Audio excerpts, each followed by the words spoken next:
मित्रहो, मी आपल्याला मागे म्हटल्याप्रमाणे आपल्या या यूट्यूब चॅनलवर आपण जे काही सेट नेट मार्गदर्शन करीत आहोत त्यामध्ये केवळ माझेच नव्हे तर वेगवेगळ्या महाराष्ट्रातल्या वेगवेगळ्या तज्ज्ञांची आपण व्याख्यानं आयोजित करीत आहोत. आपल्या या अभ्यासक्रमामध्ये युनिट नंबर 10 म्हणजे घटक नंबर 10 जो आहे तो आहे उच्च शिक्षण प्रणाली. आणि या घटकामध्ये एक भाग आहे मुक्त शिक्षण. आता या मुक्त शिक्षणामध्ये कुणाला आपण बोलवायचं असं माझ्यापुढं प्रश्न होता. आणि मग सरळ आम्ही विचार केला की मुक्त शिक्षणामध्ये जे लोक काम करत आहेत आणि तिथल्याच आपण व्यक्तीला बोलवलं तर जास्त ते रास्त होईल. आणि मग मी विजया पाटील यांना बोलायचं ठरवलं. त्यांनी ताबडतोब आम्हाला होकारही दिला. या विजया पाटील ज्या आहे या डॉक्टरेट आहेत. विशेष म्हणजे डॉक्टरेट असणं हल्ली आता हा भाग कॉमन आहे. पण त्याहीपेक्षा ज्यावेळेला हे विद्यापीठ सुरू झालं आणि त्याच्यामध्ये शिक्षण संकुल किंवा ज्याला आपण स्कूल एज्युकेशन म्हणतो तर या स्कूल एज्युकेशनमध्ये जी काही मोठमोठी मंडळी होती त्याच्यामध्ये डॉक्टर अनंत जोशी, डॉक्टर कविता साळुंखे, डॉक्टर विजया पाटील आणि डॉक्टर महाले यांचा समावेश होता. अगदी सुरुवातीपासून यांनी जे काय आज आपल्याला महाराष्ट्राला विशेषतः जी काही BEd म्हणतो आपण BEd MEd या शिक्षण विभागाला एक प्रकारचं जे नेतृत्व दिलेलं आहे या नेतृत्व देण्यामध्ये या लोकांचा फार मोठा वाटा आहे. आणि त्यांच्यापैकीच आपल्याला विजया पाटील उपलब्ध झालेल्या आहेत. या विजया पाटील या MA शिक्षणशास्त्र आहेत त्याच्या समन्वयक आहेत. त्याचबरोबर त्यांनी काही काळ त्यांनी प्रभारी संचालक म्हणूनही काम केलेलं आहे. 26 वर्षापेक्षा त्यांचा जास्त अनुभव आहे. आणि 100 ते 125 त्यांनी वेगवेगळ्या प्रकारे राष्ट्रीय आणि आंतरराष्ट्रीय मॅगझिन्समध्ये म्हणजे जर्नल्समध्ये संशोधन जर्नल्समध्ये आपले लेख प्रकाशित केलेले आहेत. त्यांची पुस्तकही प्रकाशित आहेत. विशेषतः BEd आणि MA एज्युकेशनमध्ये विशेषतः मुक्त विद्यापीठामध्ये जी पुस्तकं असतात ते थोडे वेगळ्या प्रकारचे असतात आणि ते त्यांचं वैशिष्ट्य असतं. या सगळ्या प्रक्रिया म्हणजे थोडक्यात सांगायचं म्हणजे मुक्त विद्यापीठामध्ये चालणाऱ्या सर्व ज्या क्रिया आहेत ह्या सर्व त्यांना परिचित आहेत. त्याच्यावर त्यांची मास्टरी आहे आणि म्हणून आपण त्यांना बोलवलेलं आहे. त्यांनी आपल्याला या ठिकाणी कबूल केलं आणि त्याप्रमाणे त्यांनी हे व्याख्यान द्यायचं ठरवलं. मी आपल्या चॅनलच्या वतीनं आणि तुमच्या सर्वांच्या वतीनं मी त्यांचे आभार मानतो. तुम्ही निश्चितपणे त्यांच्या व्याख्यानाचा तुम्हाला लाभ होईल अशी मी आशा करतो. थँक्यू.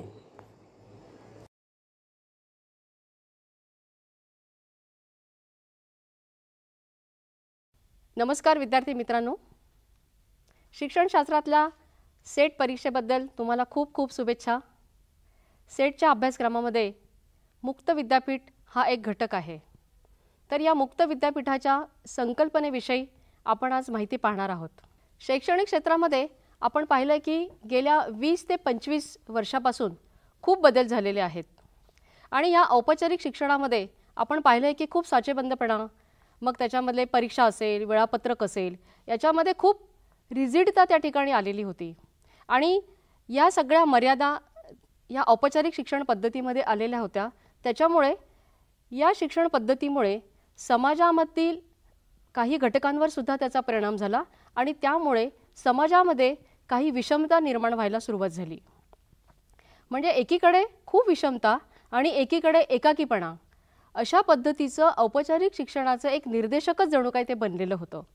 आणि ह्या सगळ्या बाबी ज्या वेळेला म्हणजे जवळजवळ 1960च्या ह्या कालावधीमध्ये प्रकर्षाने जास्त जाणवल्या आणि ह्या जेव्हा बाबी प्रकर्षाने जाणवल्या त्यावेळी काही समाजशास्त्रज्ञांनी सुद्धा याची दखल घेतली आणि याच्या सगळ्याचे पडसाद त्यांनी आपल्या ग्रंथामध्ये उमटवले. आता उदाहरणादाखल म्हणायचं झालं तर इव्हान इलिच यांनी आपला डिस्कूलिंग हा त्यांचा ग्रंथ जर आपण पाहिला तर त्याच्यामध्ये सुद्धा त्यांनी ह्या सामाजिक विषमता आणि शिक्षण पद्धती याच्याबद्दल खूप ताशेरे ओढलेले आहेत.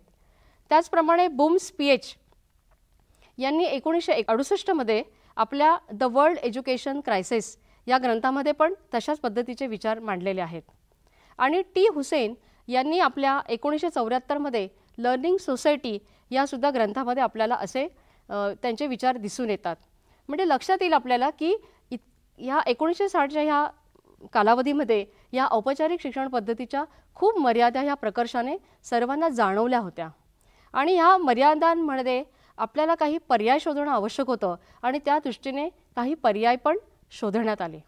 आणि मग ह्या पर्यायांमध्ये दूरशिक्षण, निरंतर शिक्षण, अनौपचारिक शिक्षण आणि मुक्त शिक्षण अशा या एकूण 4 शिक्षण प्रणाली उदयास आल्या.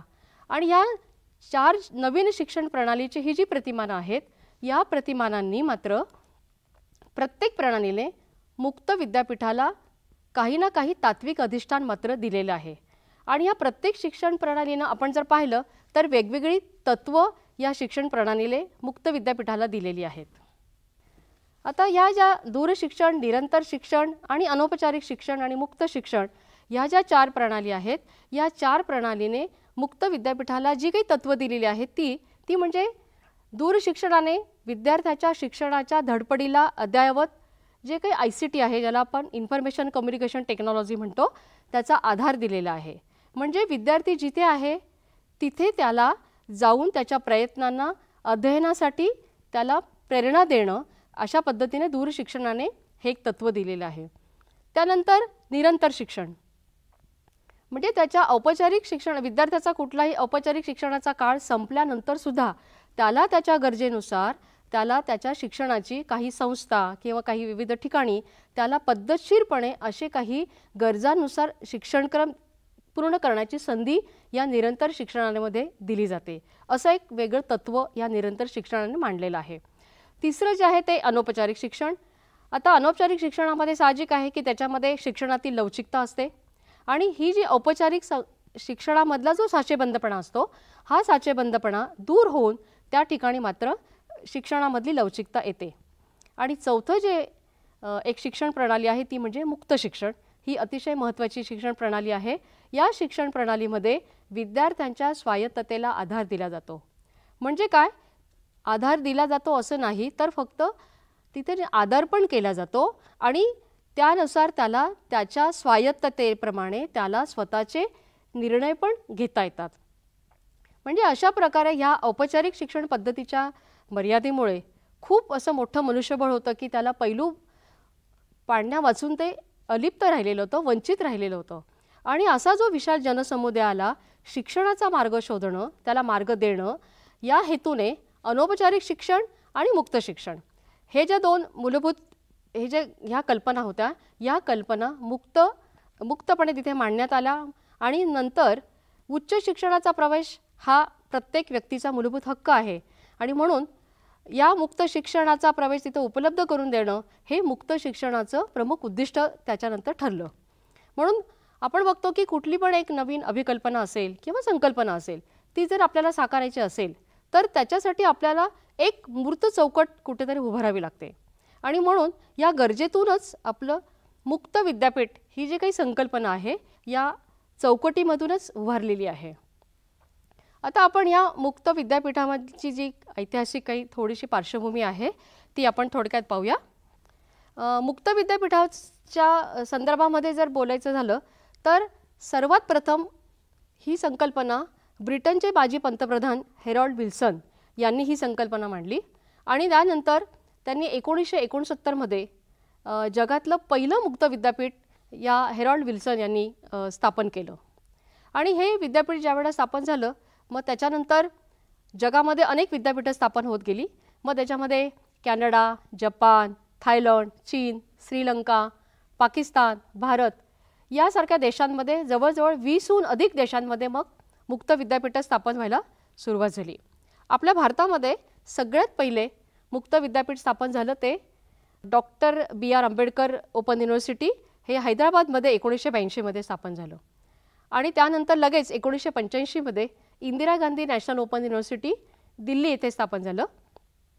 आणि या पाठोपाठ आपल्या महाराष्ट्रामध्ये यशवंतराव चव्हाण महाराष्ट्र मुक्त विद्यापीठ 1989 मध्ये सुरू करण्यात आलं.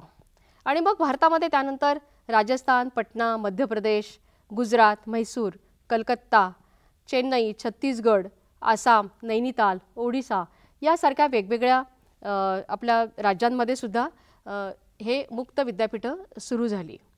आता मुक्त विद्यापीठ म्हटल्यानंतर आपल्या लक्षात येतं की या मुक्त विद्यापीठची वेगवेगळी काही वैशिष्ट्य आहेत. आता या वैशिष्ट्यांबद्दल आपण थोडंसं बघूया. मुक्त विद्यापीठ म्हटलं की लक्षात येतं की याच्यामधला मुक्तपणा हा कुठे कुठे आहे. तर ह्या वैशिष्ट्यांमधून लक्षात येतं की हा मुक्तपणा कुठे आहे. तर सगळ्यात पहिलं वैशिष्ट्य त्याचं म्हणजे स्वयंगतीनुसार शिक्षण. आता स्वयंगती म्हणजे ज्याला आपण इंग्लिशमध्ये सेल्फ पेस म्हणतो. आता येथं हे अतिशय महत्त्वाचं वैशिष्ट्य मुक्त विद्यापीठाचं आहे आणि वेगळेपण पण आहे. विद्यार्थ्याला इथे जो विद्यार्थी इथे या मुक्त विद्यापीठामध्ये येतो शिक्षण घेण्यासाठी, हा विद्यार्थी हा ॲडल्ट असतो किंवा प्रौढावस्थामध्ये असतो. त्याच्यामुळे त्याचं वाचन, लेखन, आकलन याच्यावरती त्याला काही प्रमाणामध्ये मर्यादा हा येत असतात. पण तरीसुद्धा विद्यार्थी हा त्याच्यामध्ये जी काही क्षमता आहे, जी काही कुवत आहे किंवा त्याचं जे काही गरज आहे त्या पद्धतीनं तो आपला स्वतःचा शिक्षणक्रम हा पूर्ण करत असतो. आणि व्यक्तिपरत्वे भिन्नता ही येत असतेच. त्याच्याप्रमाणे हा विद्यार्थी जरी वेगवेगळा असला तरीसुद्धा तो आपापल्या कृतीप्रमाणे आपल्या स्वतःच्या गतीप्रमाणे आपला हा सगळा शिक्षणक्रम पूर्ण करत असतो. यानंतर दुसरं महत्त्वाचं वैशिष्ट्य आहे ते म्हणजे स्वयंअध्ययनावर भर. मुक्त विद्यापीठामध्ये स्वयंअध्ययन हा अतिशय महत्त्वाचा म्हणजे त्याचा एक कणा म्हटलं तरी चालेल. कारण विद्यार्थी हे दूरस्थ असतात. शिक्षक आणि विद्यार्थी हे औपचारिक पद्धतीप्रमाणे समोरासमोर नसतात. त्याच्यामुळे त्याला स्वतःचा जो अभ्यास आहे हा स्वतःचा करायचा असतो. त्याच्यामुळे त्याला सेल्फ स्टडीवर खूप त्याचा भर असतो. आणि म्हणून मुक्त विद्यापीठ त्याची ही जी काही अध्ययनाची स्वयंप्रेरणा आहे याच्यासाठी एक मार्गदर्शक ठरतील अशी सेल्फ इन्स्ट्रक्शन मटेरियल किंवा स्वयं अध्ययन साहित्य हे सुद्धा मुक्त विद्यापीठ त्याच्यासाठी तयार करत असतो आणि त्याच्या स्वयं अध्ययनासाठी त्याला प्रोत्साहित करत असतो. आणि नंतर तिसरं जे वैशिष्ट्य आहे ते म्हणजे गरजांनुसार शिक्षणक्रम. मुक्त विद्यापीठांमध्ये कुठल्याही मुक्त विद्यापीठामध्ये आपण जर पाहिलं तर तिथे नीड बेस्ड प्रोग्राम हे मुख्यतः तयार केले जातात. मग हे नीड बेस्ड कोणाच्या, तर इथे जे काही विद्यार्थी शिक्षणासाठी येतात त्याची जशी गरज असेल त्या गरजा ओळखूनही गेल्या जातात. त्याचप्रमाणे समाजामध्ये कोणत्या शिक्षणाची गरज आहे असे सुद्धा शिक्षणक्रम या मुक्त विद्यापीठांमध्ये तयार केले जातात. एक उदाहरण द्यायचं झालं तर आपल्या यशवंतराव चव्हाण महाराष्ट्र मुक्त विद्यापीठामध्ये अलीकडेच एक घर कामगारांसाठी एक प्रमाणपत्र शिक्षणक्रम तयार करण्यात आलेला आहे की ज्याच्यामध्ये घर करणाऱ्या ज्या काही घरी काम करणाऱ्या ज्या महिला असतात म्हणजे ज्याला मोलकरीण म्हणतात, त्यांना काही कौशल्य ही शिकायला हवी असतात, त्यांना माहिती हवी असते. मग त्यांना आहार कसा पाहिजे, आपण घरातले इक्विपमेंट्स कसे वापरायला पाहिजे याचं ज्ञान त्यांना पाहिजे. याची गरज ओळखून मुक्त विद्यापीठाने हा सुद्धा प्रोग्राम सुरू केला आहे. म्हणजे अशासारखे काही गरजांवर आधारित शिक्षणक्रमसुद्धा मुक्त विद्यापीठांमध्ये केले जातात आणि अशा वेगवेगळ्या विद्यापीठांसुद्धा मध्ये सुद्धा ते तयार केलेले आहेत. नंतर मुक्त विद्यापीठामध्ये सगळ्यात जास्त म्हणजे आधुनिक अद्ययावत अशा संप्रेषण आणि माहिती तंत्रविज्ञानाचा तिथे वापर केला जातो. तुम्ही बघत असाल की मुक्त विद्यापीठातला विद्यार्थी हा दूरस्थ असल्यामुळे तो जिथे आहे तिथे त्याला एकच माहिती जर आपल्याला समान पद्धतीने पोचवायची असेल तर तिथे वेगवेगळ्या या कम्युनिकेशन टेक्नॉलॉजीचा उपयोग हा मुक्त विद्यापीठ करत असतात. मग त्याच्यासाठी मे बी टेलिकॉन्फरन्सिंग असेल, ऑनलाईन लर्निंग असेल, वेगवेगळ्या प्रकारचे वेबिनार असतील, अशा पद्धतीने वेगवेगळ्या याच्याने तो विद्यार्थी हा या आधुनिक ICTच्या ज्या काही वेगवेगळ्या टेक्नॉलॉजी आहेत, मग ब्लेंडेड लर्निंग असेल, अशा वेगवेगळ्या अद्ययावत तंत्रज्ञानाच्या या वेगवेगळ्या ICTचा वापर करून तिथे तो शिकत असतो. आणखीन एक सगळ्यात महत्त्वाचं वैशिष्ट्य जे आहे मुक्त विद्यापीठाचं ते म्हणजे मुक्त विद्यापीठाची जी कार्यपद्धती असते ती एखाद्या उद्योग केंद्रासारखी असते. म्हणजे तिला इंडस्ट्रीयल अप्रोच त्या ठिकाणी असतो. मग हा इंडस्ट्रीयल अप्रोच मुक्त विद्यापीठामध्ये कसा असतो, तर जसा उद्योगामध्ये इनपुट, प्रोसेस आणि आउटपुट या पद्धतीने तिथे सगळं काम चालू असतं, तसंच मुक्त विद्यापीठामध्ये सुद्धा त्याच पद्धतीने कामकाज चालतं. आता प्रोसेसमध्ये मुक्त विद्यापीठामध्ये वेगवेगळे शिक्षणक्रम, अभ्यासक्रम हे विकसन मोठ्या प्रमाणात केले जातात आणि ते आउटपुट तिथे काढलं जातं. जसं इंडस्ट्रीमध्ये क्वालिटी चेकअप असतो तसाच आपल्या मुक्त विद्यापीठांमध्ये सुद्धा क्वालिटी चेकअप असतो की उदाहरणार्थ एखादा अभ्यासक्रम तयार केला तर तो अभ्यासक्रम विद्यार्थ्यांना कळतो की नाही, त्याला समजतो की नाही याचं सुद्धा इथे पायलट टेस्टिंग केलं जातं आणि नंतर मग तो अभ्यासक्रम अंमलबजावणीसाठी किंवा पुढच्या वितरणासाठी तो वापरला जातो. उद्योगामध्ये जसं डिव्हिजन ऑफ लेबर म्हणजे कामगारांची जशी विभागणी असते किंवा कार्याची विभागणी असते तशाच पद्धतीची विभागणीसुद्धा मुक्त विद्यापीठामध्ये असतात. म्हणजे मुक्त विद्यापीठामध्ये काही विद्याशाखा, कक्ष, केंद्र, विभाग अशा असतात की जे त्याच्याप्रमाणे आपापल्या सगळ्या शिक्षणक्रमाशी संबंधित तिथे काम करीत असतात. मग तिथे परीक्षा केंद्र असेल, तिथे विद्यार्थी सेवा आधार केंद्र असेल, तिथे ग्रंथ निर्मिती केंद्र असेल, अशा वेगवेगळ्या जे काही कक्ष केंद्र असतात त्या पद्धतीने सगळं शिक्षणक्रम अंमलबजावणीचं काम हे व्यवस्थित पद्धतशीरप्रमाणे म्हणजे सिस्टमॅटिक पद्धतीने तिथं राबवलं जातं. आणि जसं इंडस्ट्रीमध्ये लार्ज स्केलमध्ये काम केलं जातं तसंच इथे सुद्धा लार्ज स्केलमध्ये प्रोग्राम केले जातात, अभ्यासक्रम विकसित केले जातात आणि त्याप्रमाणे आर्थिक स्वयंपूर्णतेकडे सुद्धा जाण्याचा तिथे खूप मोठा तिथे मुक्त विद्यापीठाचा मानस असतो.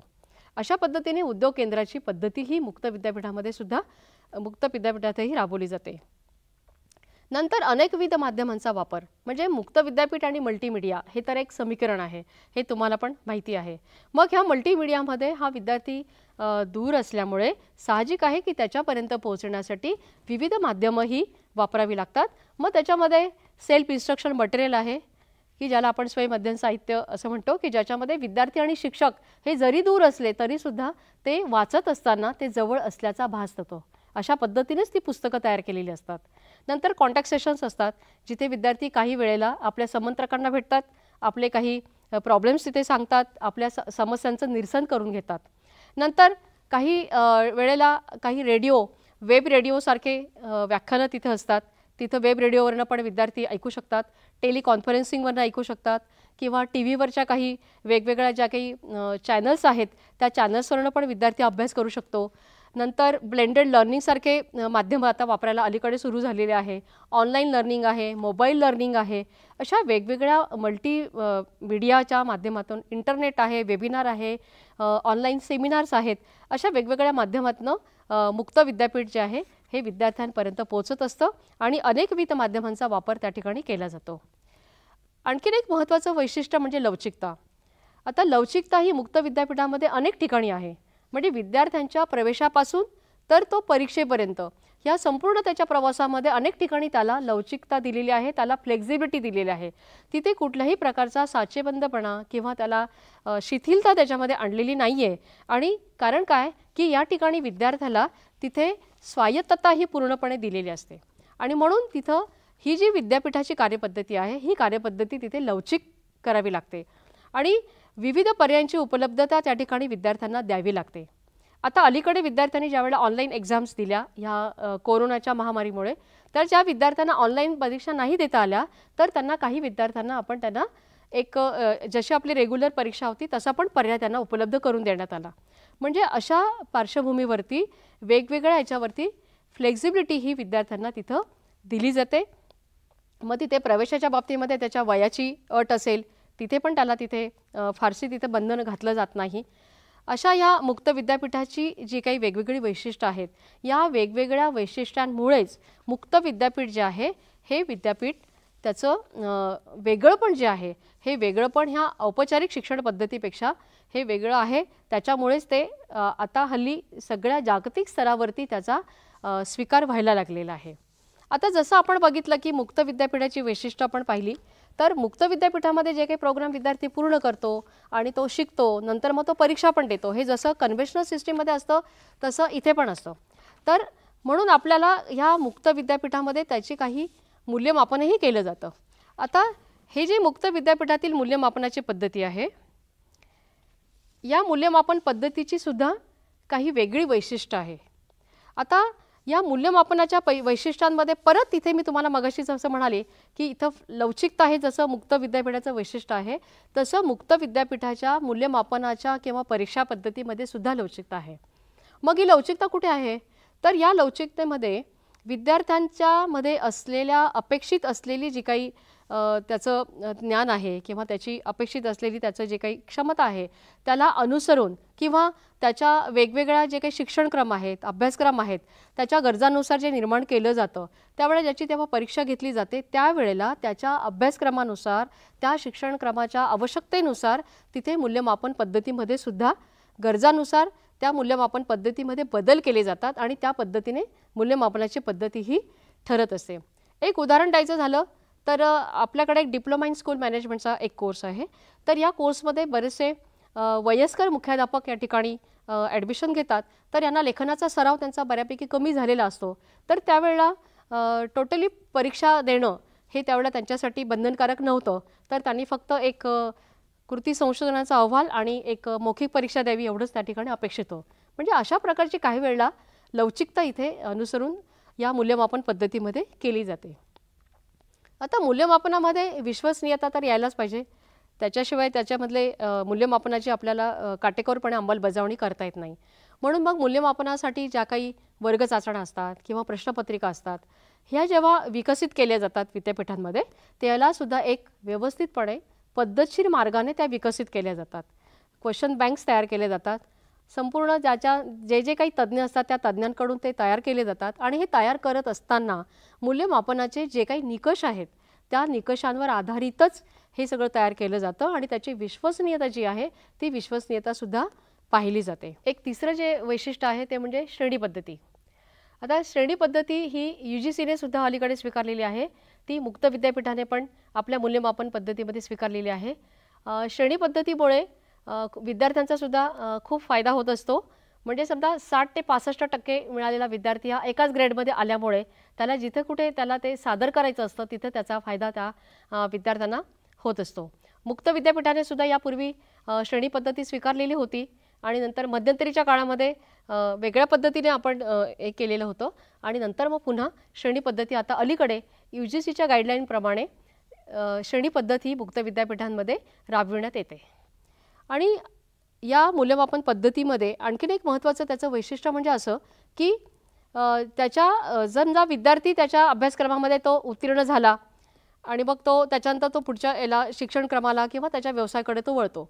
पण आपल्या मुक्त विद्यापीठामध्ये तसं नाही आहे की एकदा त्याने अभ्यासक्रमामध्ये तो उत्तीर्ण झाला तर त्याला त्याचं श्रेयांक संकलनाची सुद्धा त्याला इथे व्यवस्था आहे या मूल्यमापन पद्धतीमध्ये. म्हणजे काय, आता इथे तुम्हाला कदाचित प्रश्न असेल की श्रेयांक म्हणजे काय. तर श्रेयांक याचा अर्थ असा की एक अभ्यासक्रम समजा त्याला पूर्ण करायचा असेल तर त्याला साधारणपणे एका श्रेयांकासाठी 30 ते 35 तासाचं अध्ययन साधारणपणे विद्यार्थ्याला पूर्ण करावं लागतं.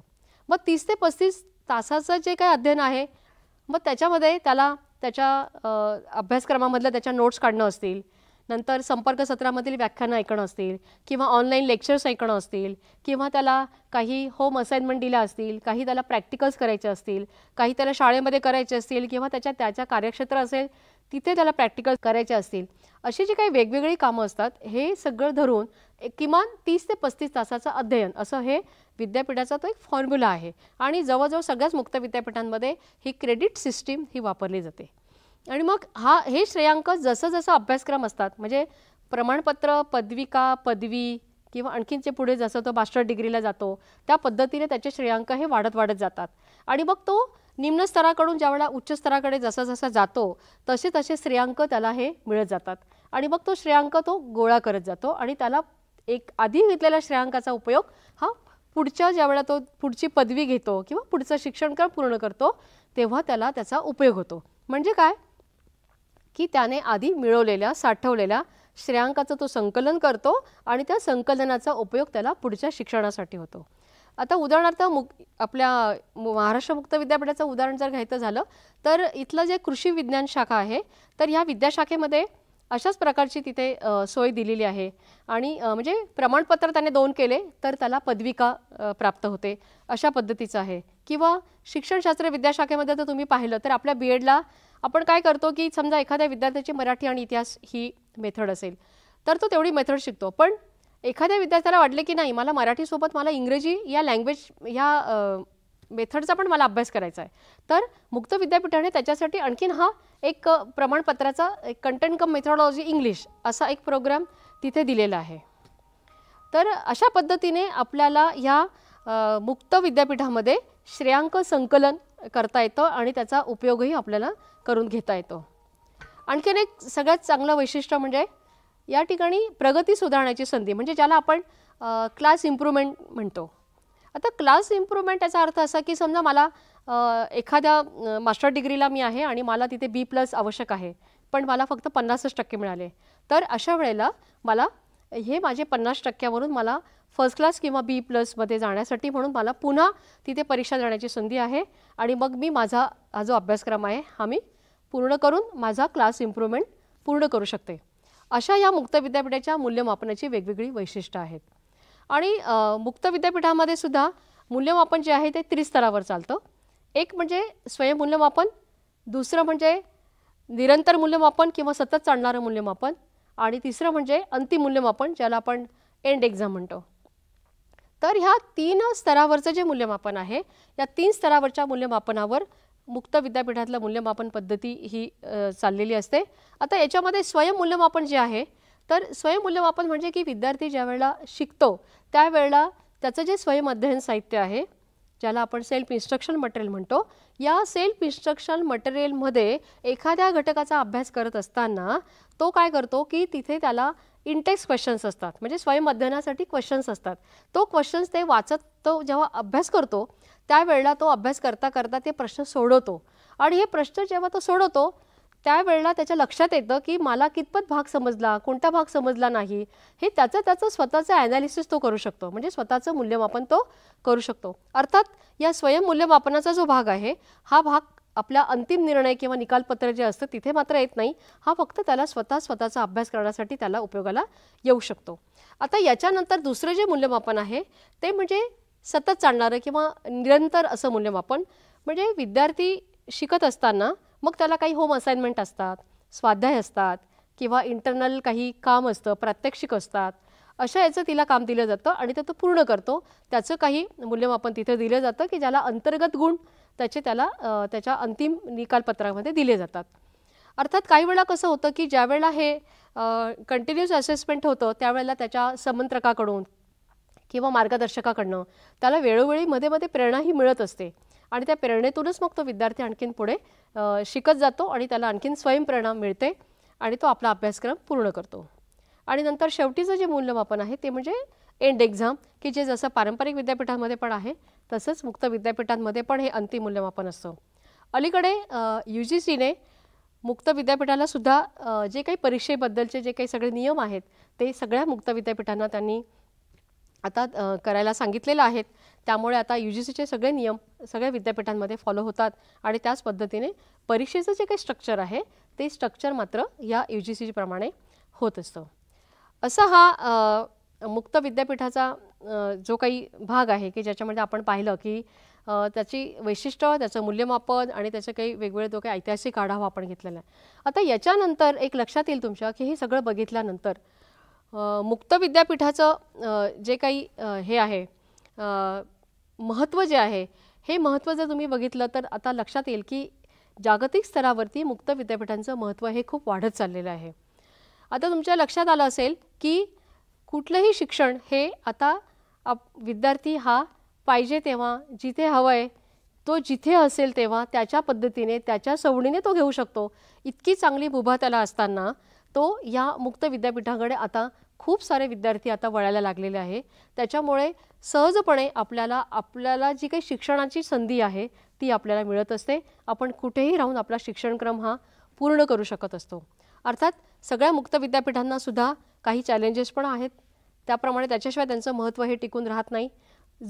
जसं जसं जागतिक स्तरावरती वेगवेगळ्या स्पर्धा पण सुरू झालेल्या आहेत, या स्पर्धांमध्ये टिकायचं झालं तर मुक्त विद्यापीठांमध्ये सुद्धा स्पर्धा सुरू झालेल्या आहेत. आणि मग ह्या स्पर्धांमध्ये जर टिकायचं असेल तर मुक्त विद्यापीठांमध्ये सुद्धा वेगवेगळ्या प्रकारचे अद्ययावत असे सगळ्या प्रकारचे प्रयत्न त्याप्रमाणे चालू ठेवावे लागतात, आणि ते चालू ठेवले तरच विद्यार्थ्याला सुद्धा त्याचा फायदा होतो. आणि ह्या मुक्त विद्यापीठाच्या या सगळ्या शिक्षण पद्धतीमुळे एकूणच खूप साऱ्या लोकांपर्यंत, खूप साऱ्या वंचितांपर्यंत, घटकांपर्यंत हे मुक्त विद्यापीठ जे आहे हे सहजपणे पोहोचू शकतो. त्याच्यामुळे मुक्त विद्यापीठाचं जे महत्त्व आहे हे मात्र अलीकडे सगळ्यांनाच आता उपयुक्त ठरू लागले आहेत. तुम्हाला कदाचित माहिती असेल की औपचारिक शिक्षण संस्थांमध्ये सुद्धा आता काही डिस्टन्स एज्युकेशनचे डिपार्टमेंट सुरू झाले आहे. हे का सुरू झाले की आता त्यांना पण त्याचं महत्त्व पटायला लागलं आहे की आता हे औपचारिक शिक्षण पद्धतीपेक्षा या मुक्त शिक्षण पद्धतीनं जर आपण शिक्षण दिलं तर इथे खूप साऱ्या विद्यार्थ्यांपर्यंत आपण पोहोचू शकणार आहे, त्यांना खूप साऱ्यापर्यंत जाऊन त्यांना आपण शिक्षण देऊ शकणार आहे. आता अलीकडे मूक हा जो एक नवीन ऑनलाईन शिक्षण पद्धतीचा प्रकार आलेला आहे, ह्या मूकचा पण स्वीकार खूप सारे विद्यापीठ आता सुरू करत आहेत. खूप सारे शिक्षकही ते करत आहेत. स्वतः शिक्षक हे प्रोग्राम्स तयार करतात आणि विद्यार्थ्यांपर्यंत पोहोचवतात आणि विद्यार्थीसुद्धा अशा छोट्या छोट्या प्रोग्राम्स पूर्ण करून त्याचं इथे पण ते क्रेडिट मिळवतात आणि त्याचं स्वतःचं जे काही प्रोफेशनल लाईफ आहे, त्याचं स्वतःची काही शैक्षणिक त्याची प्रगती आहे, हा विद्यार्थी हा साधत असतो. म्हणून आता उत्तरोत्तर भविष्यातच सुद्धा मुक्त विद्यापीठाशिवाय आता कोणालाही त्याच्याशिवाय पर्याय राहणार नाही. इतकं मुक्त विद्यापीठाचं भवितव्य हे उज्ज्वल आहे. धन्यवाद.